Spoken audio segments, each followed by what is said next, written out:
Hello everyone, আসসালামু আলাইকুম। আশা করি সবাই ভালো আছেন। নতুন আরেকটি ভিডিওতে আপনাদের স্বাগত। চলতেছে ক্যাম্পিং এর সিজন, তাই তাঁবু নিয়ে ছুটে গিয়েছিলাম দেশের একেবারে দক্ষিণে। আজকের ভিডিওতে আমি আমার চর কুকরিমুকরি ভ্রমণ ও সেখানে ক্যাম্পিং এর অভিজ্ঞতা শেয়ার করব। তাহলে চলুন শুরু করা যাক।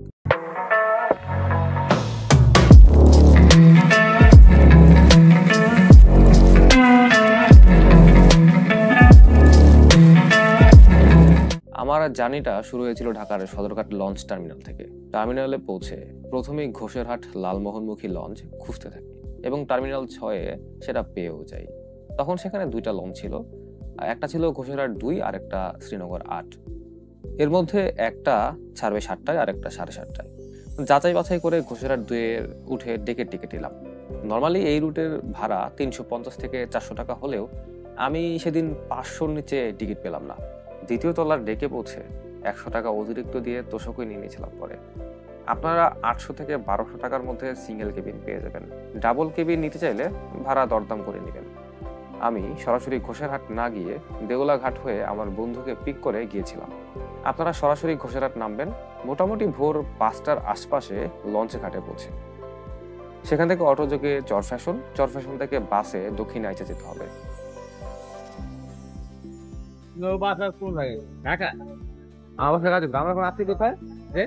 আমরা এখন কোথায় আছি? দক্ষিণ আইসা এখান থেকে আমরা যাবো হলো কচ্ছপিয়া ঘাট।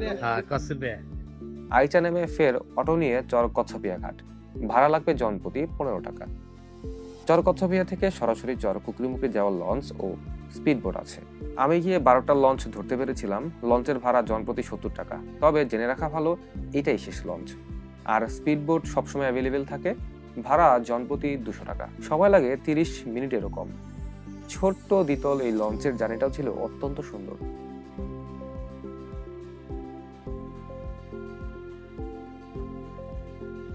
খাল থেকে বেরিয়ে সামনের নদী ক্রস করে লঞ্চ যখন কুকরি সীমানায় ঢুকছে তখন দুপাশের ল্যান্ডস্কেপ ছিল দেখার মতো।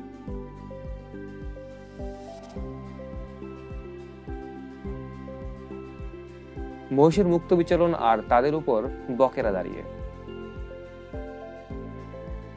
সরু চ্যানেল দিয়ে লঞ্চ এগিয়ে চলছে, দুপাশে গহীন ম্যানগ্রোভ বনায়ন। মাঝে মধ্যে সেখানে মহিষ, বানর ও নানা প্রজাতির পাখির দেখা মিলছিল। আমি অবশ্য একটা হরিণ চোখে পড়ে কিনা এই আশায় ওত পেতেছিলাম। চর কুকরিমুকরি অভয়ারণ্যের অংশটুকু পেরুলে লোকালয়ের দেখা মিলে। তখন খালের দুই ধারে কৃষিক্ষেত আর গবাদি পশুর বিচরণ চোখে পড়ল।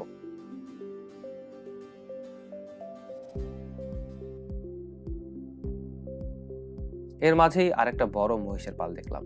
আমাদের লঞ্চ আর মিনিট 10 পরেই ঘাটে পৌঁছলো।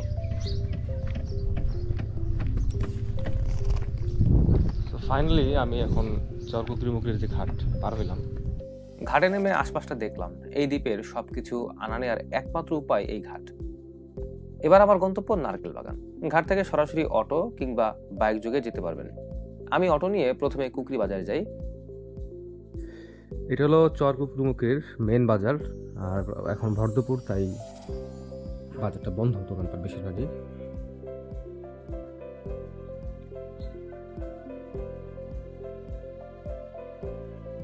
সুন্দর একটা খাবার হোটেল, এটা এখন বন্ধ। তো বিকালবেলা এখানে আসলে দোকানপাটগুলো খোলা দেখানো যেত। তো বিকালবেলা হয়তো এখানে আর আসবো না। বিকালবেলা আমি চেষ্টা করবো পুরোপুরি নারকেল বাগান থাকতে। সেখানে হালকা খাওয়া দাওয়া করে হাঁটাতে বাজারের কাছেই সরকারি রেস্ট হাউস। আমার ইচ্ছা ছিল বাগানের দিকটা ঘুরে দেখা, তাই ঢালাই করা পথ ধরে হাঁটা শুরু করি।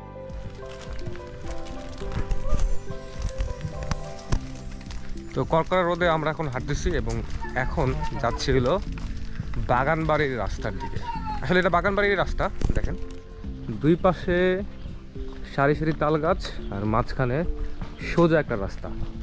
তো এই রাস্তায় হাঁটতেছি কারণ আমরা অটো ভাড়া করবো না, আমরা বাইক দিয়েও ঘুরবো না, আমরা হাইটে ঘুরবো। এই পথে কোনো গাড়ির ভিড় নেই। মাঝে মধ্যে 2-1টা অটো আর মোটর বাইক ক্রস করে যাচ্ছিল শুধু। চারপাশে দেখতে দেখতে নিশ্চিন্তে হেঁটে চলেছি।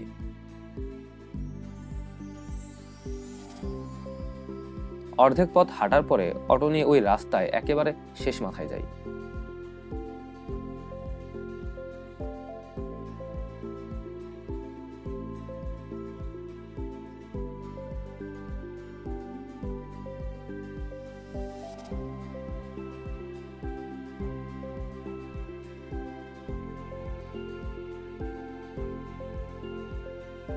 এখানে রাস্তার কিছু অংশ ভেঙে পানিতে চলে গেছে।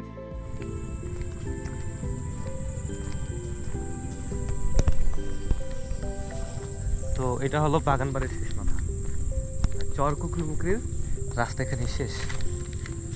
চারপাশটা দেখেন, ও মাই গড, জাস্ট অ্যামেজিং। জাস্ট দেখেন একটু। আমাদের ইচ্ছা ছিল পুরোটা রাস্তা আমরা হাইটে আসবো, বাট সঙ্গত কারণে আমরা হাইটে আসতে পারিনি আসলে। বাট একটু সামনেই একটা ছোট্ট মাছ ধরা নৌকা দেখলাম। মূলত এখান দিয়ে সাবমেরিন কেবলের মাধ্যমে দ্বীপটিকে বিদ্যুৎ সুবিধার আওতায় আনা হয়। এখানটা আর দেরি না করে ফের রওনা দিলাম। রাস্তা ধরে একা আসাটা রিস্কি মনে হলো, শেয়াল আর বাগদাসের উপস্থিতি আছে বেশ। এইটুকু পথ এক কথায় বলতে গেলে অসাধারণ। ঘন ম্যানগ্রোভ বনের ভেতর দিয়ে ঢালাই করা রাস্তা। ওদিকটাই ঘুরে এসে মাঝপথে নেমে যাই। আমার উদ্দেশ্য হেঁটে ঘোরা, তাই স্থানীয় মানুষদের জিজ্ঞেস করে করে এগোতে থাকি। ফসলি জমি পেরিয়ে পৌঁছি বাঁধের মতো একটা জায়গায়। এই বাঁধটাই মূলত বন আর লোকালয়ের মধ্যকার সীমানা। তারপরেও বনের দিকটায় মাঝে মধ্যে সুন্দর সুন্দর পুকুর ও মাছ ধরার নৌকা চোখে পড়ল। বাঁধ ধরে আরো প্রায় 1.5 ঘন্টা হেঁটে ডাকাতিয়া ঘাটে পৌঁছি। আপনারা লঞ্চ থেকে নেমে কুকরিবাজার হয়ে সরাসরি ডাকাতিয়া ঘাটে চলে আসতে পারবেন। অটোয় জনপ্রতি 50 টাকা আর বাইকে 200 থেকে 300 টাকা নিয়ে থাকে। ডাকাতিয়া ঘাটে জোয়ারের সময় পৌঁছলে সেখান থেকে নৌকা নিয়ে সরাসরি নারকেল বাগানের ঘাটে গিয়ে নামতে পারবেন। আমি সাঁকো দিয়ে খাল পার হয়ে বনের মধ্য দিয়ে হাঁটা শুরু করলাম। এখানটায় জোয়ারের পানি দ্বারা প্লাবিত হয়, তাই একটু পিচ্ছিল হয়ে থাকে, এর জন্য সাবধানে হাঁটতে হবে। মোটামুটি 15 মিনিট হাঁটার পরে পৌঁছে গেলাম ওয়াচ টাওয়ারে।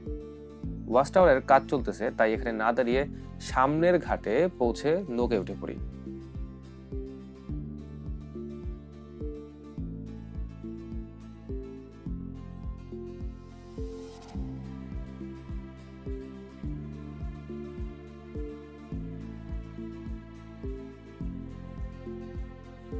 দুই মিনিটে খাল পার হয়ে সোজা নারকেল বাগান বোট ঘাটে।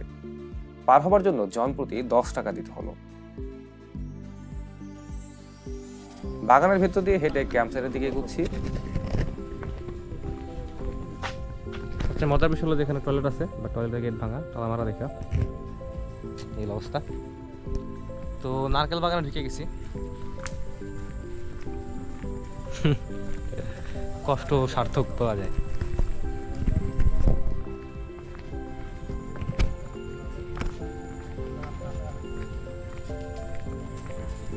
কিছুক্ষণ হেঁটেই বিচের সামনে চলে এলাম। আরো সামনে এগিয়ে 2টা অস্থায়ী দোকান আর একটা খাবার হোটেল চোখে পড়লো। এখানে দোকান দেখে একটু অবাকই হয়েছিলাম বটে। তবে এখন প্রথম কাজ হলো তাঁবু পিচ করা। একটু খোঁজাখুঁজি করে সমুদ্রের ভিউ সুন্দর মতন পাওয়া যায় এমন একটা প্লেসে তাঁবু পিচ করা শুরু করলাম। জেনে রাখা ভালো, এখানে নিজেদের তাঁবু পিচ করতে আলাদা করে কোনো রেন্ট বা টাকা দিতে হয় না। যাদের তাঁবু নেই তারা সরাসরি ক্যাম্পসাইটে এসে এখানেই রেডিমেড তাঁবু পেয়ে যাবেন, সেই সাথে ঘুমানোর জিনিসপত্র। তাঁবু ভাড়া জনপ্রতি 100 থেকে 200 টাকার মধ্যে, আর এর সাথে আপনারা বালিশ কম্বলও পেয়ে যাবেন।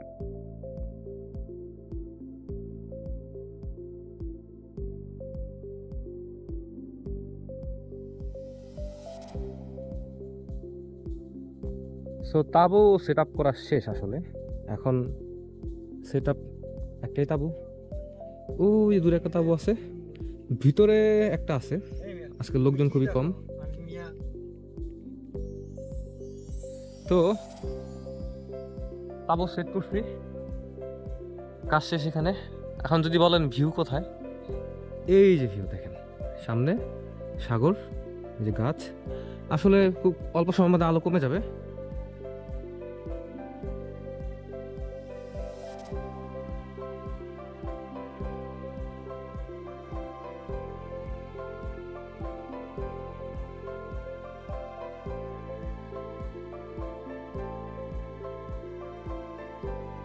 তাঁবু পিচ করার পর পেছনেই হ্যামক দুটো গাছের সাথে বেঁধে লেরিয়ে পড়লাম। রাত থেকে শুরু হওয়া ক্লান্তি জেকে ধরেছে একেবারে আপু ঘুম এসে পড়েছেন অবস্থা। 2 ঘন্টা বাদে ঘুম ভাঙার পর দেখলাম প্রায় সন্ধ্যা নেমে গেছে। বিকেলটার জন্য একটু আফসোসই হলো। তখনও সূর্য অস্ত যায়নি। চলে গেলাম চায়ের দোকানে। সারাদিন পর 1 কাপ চা হাতে পেয়ে স্বর্গীয় অনুভূতি হচ্ছিল যেন। দোকানটার সামনে ছাতা সমেত কতগুলো বেঞ্চ আছে, চা হাতে সমুদ্র আর সূর্যাস্ত। আহা! চা শেষ করে আরেক গ্রুপের সাথে পরিচিত হলাম। ওরা ভোলা থেকে এসেছে। কথা বলে আমাদের তাঁবুর পাশে ওরা তাঁবু সেট করে ফেললো। চারিদিকে নিস্তব্ধতা চৌচির। ওই যে দূরের আকাশে আধা খাওয়া চাঁদ, সামনে ছোট্ট একটা চায়ের দোকান, আর এখানে চলছে আরেকটা চায়ের দোকানে বাকি ছেলেমেয়েদের আড্ডা।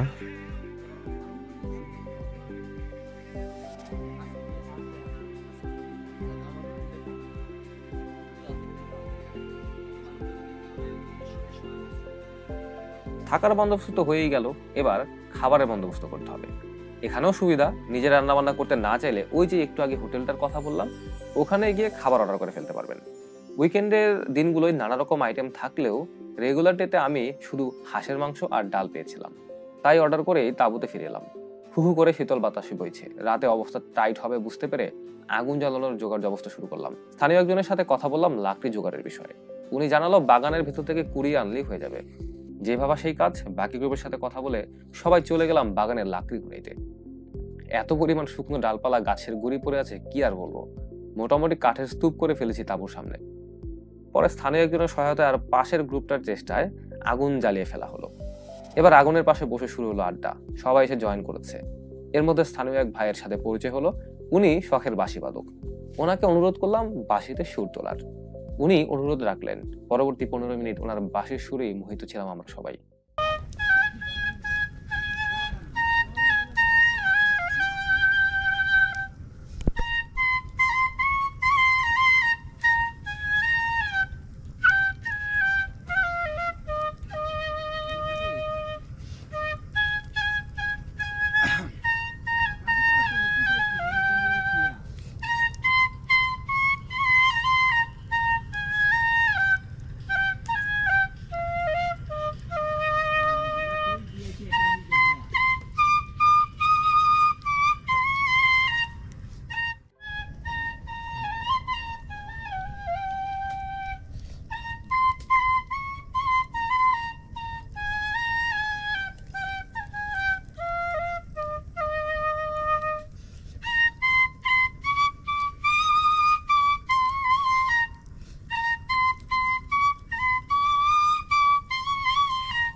আকাশে তারাগুলো ঝলমল করছে, আর সাগর তীরে নির্জন বনের কাছে এক আগন্তুকের বাঁশির সুর।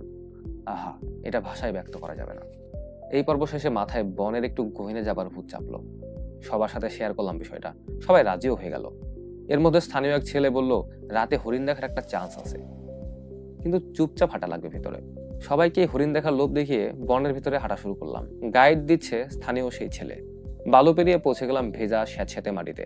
চারদিকে মাটি ফুঁড়ে বেরিয়ে আছে গাছের শ্বাসমূল, যেন মাটির মধ্যে এক একটা ছুরি খাড়া করে পুঁতে রাখা। গাছপালার চেপা চাপা দিয়ে খুব সাবধানে হেঁটে চলছে। মাঝে মধ্যে শুকনো গাছের গুঁড়ি পায়ের নিচে ভেঙে যাচ্ছে মরমর করে। সবাই জ্যাকেটে আবৃত, কিন্তু লম্বা সময় হাঁটার কারণে এক একজন ঘেমে ততক্ষণে অস্থির। এতক্ষণ ভেজা মাটিতে হাঁটা গেলেও এখন একেবারে কাদামাটি। এবার হাঁটতে একটু প্যারাই হচ্ছিল, তার মধ্যে বুনো কাটার গাছ আর ধারালো জংলি পাতা আমাদের পথ খেয়ে করে তুলেছে আরো দুর্গম। আমার চেহারায় তো একেবারে মাকড়সা জাল পেঁচিয়ে একাকার, কিন্তু হরিণের তো আর দেখা নাই। এভাবে আরো কিছু দূর যেতে আরো বেশি পানি দেখলাম। সবাই এবার হাল ছেড়ে দিল, বলল ব্যাক করবে। তবে এর মধ্যে আমরা রাস্তা হারিয়ে ফেলেছি। গাইড কনফিডেন্টলি বললেও ফেরার রাস্তা আর একই হলো না। সবাই সিরিয়ালে হেঁটেই যাচ্ছে অবিরাম। তো আমরা এখন হরিণের খোঁজে বেরিয়েছি, বাট আমরা জানি যে হরিণ তো পাবো না, কুত্তাও পাবো না। তারপরও একেবারে র বনের ভিতর একটা এক্সপিরিয়েন্স হয়ে গেল। নাইট, হ্যাঁ ভিডিও করতেছি আসলে, এই জন্যই কথা বলছি। সো ইটস টোটালি হ্যান অফ ট্রেল। হঠাৎ গাইড দাঁড়িয়ে আমাকে ডাক দিল, বলল ভাই দেখেন হরিণের টাটকা লেদা। দেখে বুঝলাম এখানে কিছু সময় আগেও হরিণ ছিল। আমরা আসলে বনের ভেতরে যে যার মতো গল্প করতে করতে হাঁটতেছিলাম, ফলে শব্দ ছিল অনেক। গাইড ছেলেটা তখনই বলতেছিল এত শব্দ হলে তো হরিণ আগে আগেই পালাবে। এই হরিণের হাগু, ইংলিশে ভাই, ইংলিশে। Hello guys, this is the হরিণের হাগু। এভাবে 20 মিনিট হেঁটে আমরা নিজেদের ফের সৈকতে আবিষ্কার করলাম, কিন্তু এটা আমাদের ক্যাম্প সাইটের আরেক প্রান্তে। তবে বনের মধ্যে আর হাঁটা লাগতেছে না, সবার জন্য এইটা বেশ স্বস্তির ব্যাপার। সৈকত ধরে আরো 10 মিনিট হেঁটে আমরা ক্যাম্প সাইটে পৌঁছলাম। এই পাগলামি করতে গিয়ে রাত তখন 10:30 বাজে। একরকম ছুটে গেলাম হোটেলের কাছে, গিয়ে দেখলাম সবকিছু গোছানো, ভেতরে বাবুর্চি আর মেসি আর আমাদের জন্য অপেক্ষা করতেছে। দেখলাম অন্য গ্রুপের জন্য পরোটা ভাজা হচ্ছে, ওরা রাতের বারবিকিউ করবে। আমার বন্ধু গিয়ে এই চান্সে 2টা ডিমও ভেজে আনলো। রাত বেশি হতে আলুর ভর্তা পেলাম না।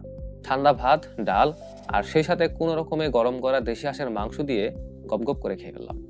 হাঁসের পরিমাণ যথেষ্ট ভালো ছিল। খাবারে আমাদের জনপ্রতি বিল হয়েছিল 240 টাকা করে। পেট ঠান্ডা করে একটু হাঁটাহাঁটি করলাম। ওখানের কাছেই পাকা করা পাবলিক ওয়াশরুম আছে, তাই এটা নিয়ে নো চিন্তা। এখন আর চা পাওয়া যাবে না, তাই ফের তাঁবুর কাছে ফিরে এলাম। চায়ের ব্যবস্থা নেই, তাই ক্যামেরা আর ট্রাইপড হাতে গেলাম সৈকতের দিকে। আকাশের তারাগুলোকে ফ্রেমে বন্দি করার একটা চেষ্টা না করলে হয় নাকি। সাথে লাইট পেন্টিংও করার ট্রাই করলাম।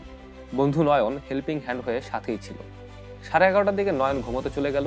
আমি ক্যামেরা হাতে ক্যাম্প ফায়ারের কিছু ছবি তুললাম।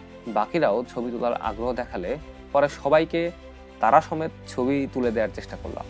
12টার দিকে সবাই আগুনের সামনে দাঁড়িয়ে আরেক রাউন্ড গল্প করলাম। 1টার দিকে যে যার মতো ঘুমোতে চলে গেল। আমি তাঁবুতে গিয়ে যেভাবে আছি ওভাবেই শুয়ে পড়লাম, কারণ শীতের তোপ ততক্ষণে ভালোই টের পাচ্ছি। ঘন্টাখানেক পরে সমুদ্রের কলতানে ঘুম ভাঙলো। দেখলাম জোয়ারের পানি ফুলে ফেপে খুব কাছাকাছি চলে এসেছে, তাঁবু থেকে মাত্র 10 হাত দূরত্বে। কিন্তু এই ঠান্ডায় আর এই ক্লান্ত শরীরে বাইরে বেরোনোর আর সাহস পেলাম না। তার মধ্যে চারপাশে প্রচুর শেয়াল আর অন্য বন্যপ্রাণীর চলাচল টের পাচ্ছি। ফোনের অ্যালার্ম 4:45-এ সেট করে ফের ঘুম দিলাম। অ্যালার্ম বাজার সাথে সাথে লাফ দিয়ে উঠলাম। তাঁবু থেকে মাথা বের করে দেখলাম ঘুটঘুটে অন্ধকার। কিছু সময় অপেক্ষা করার পর যখন একটু আলো ফুটেছে, তখন ক্যামেরা সমেত বের হয়ে সৈকতে ট্রাইপড সেট আপ করে এবার অপেক্ষার পালা।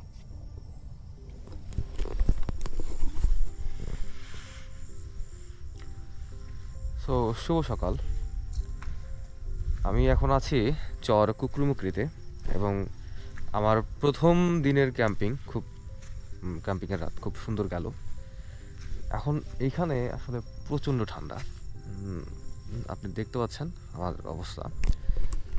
আর এই যে সামনে আমাদের তাঁবুগুলো, আর একটু আলো ফুটলে দেখতে পারবেন, এখানে 4টা তাঁবু।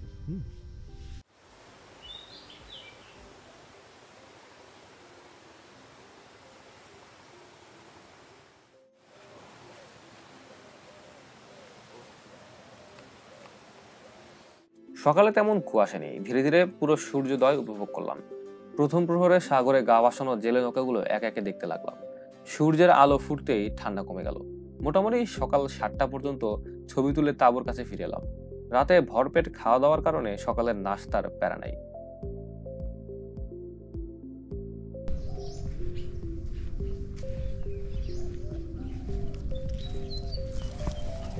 শুভ সকাল।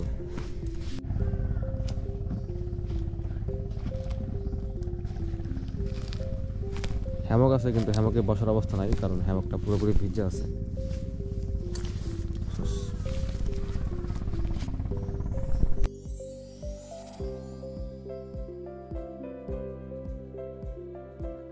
আটটার দিকে তাঁবু গুছিয়ে নিলাম। সব মিলিয়ে আসলে দারুণ কিছু সময় কাটালাম। তাঁবু গোছানো শুরু করছি। আসলে যখন এরকম জায়গায় আসি, জায়গাগুলোতে যাইতে ইচ্ছা করে না, বাট যাইতে তো হবেই। চর কুকুরমুখী নিয়ে নতুন কিছু বলার নেই, যারা এটা সম্বন্ধে জানেন তো জানেনই। একটা প্রাকৃতিক নৈসর্গ বলা যায়। আমি গতকালকে রাতে যে তারার ভিউ পাইছি, এটা মাথা নষ্ট করা ছিল। আর সবচেয়ে ভালো হলো যে আমার এই যে নিঃসঙ্গ একা গাছটা, এইটারে খুব বেশি ভালো লাগছে। এইটারে কেন্দ্র করে অনেক ছবি টবি তুলছি। তো এখন আমার নেক্সট গন্তব্য হলো আমি মনপুরা যাব। মনপুরা থেকে কই যাবো এখনো শিওর করি নাই। চলেন আমরা আপনাদের আরেকবার এইটা দেখাই।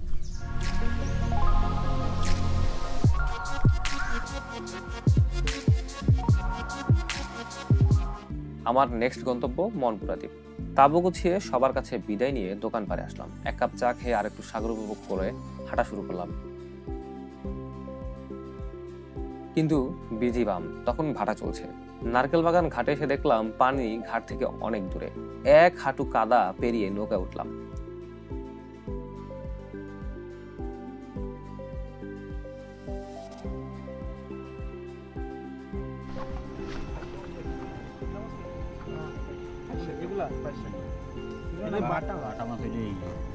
বাটার এর মধ্যে পার্থক্য কি? একই তো লাগে বাটা মাছের স্যুপ। ও আচ্ছা একটু পার্থক্য মানে সেম দেখা যায়।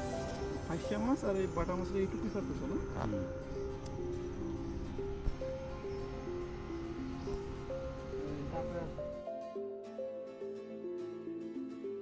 শেষকালে এসে কাদায় পাড়া দেওয়া লাগলো। ওখানে টিউবওয়েল চেপে পা ধুয়ে ফের মোজা জুতা পরে হাঁটা দিলাম। এর মধ্যে ক্যাম্প সাইটে দায়িত্বে থাকা লোকের সাথে কথা বলে ফের হাঁটা শুরু। তার নাম ও ফোন নাম্বার কমেন্ট বক্সে দেওয়া থাকবে। তবে বলা বাহুল্য ক্যাম্প সাইটে টেলিটক, রবি কিংবা এয়ারটেলের কোনো নেটওয়ার্ক নেই। বন দিয়ে হেঁটে আসার সময় দেখলাম সেখানে হাঁটার জন্য ওয়াকওয়ে নির্মাণের কাজ চলছে। হয়তো পরবর্তীতে যারা যাবেন তাদের আর কাদামাটি মারিয়ে ক্যাম্প সাইটে যেতে হবে না। যাওয়ার জন্য হয়তো নারকেল বাগানে যাওয়ার জন্য সিঁড়ি বানাবে। এর জন্য এই যে এই কর্মযজ্ঞ চলতেছে।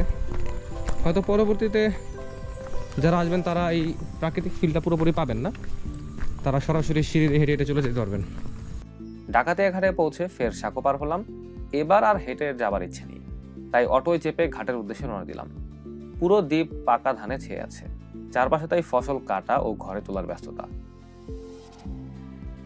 ইটের সোলিং করা সরু রাস্তা আর দুই পাশে পাকা ধানের হলদে রং যেন চোখ ধাঁধিয়ে দিচ্ছিল। আর একটু নিচু জমিতে রাজহাঁস, পাতিহাঁসের বিচরণ। কত জায়গায় খেজুরের রসের জন্য গাছ কাটাও হচ্ছে।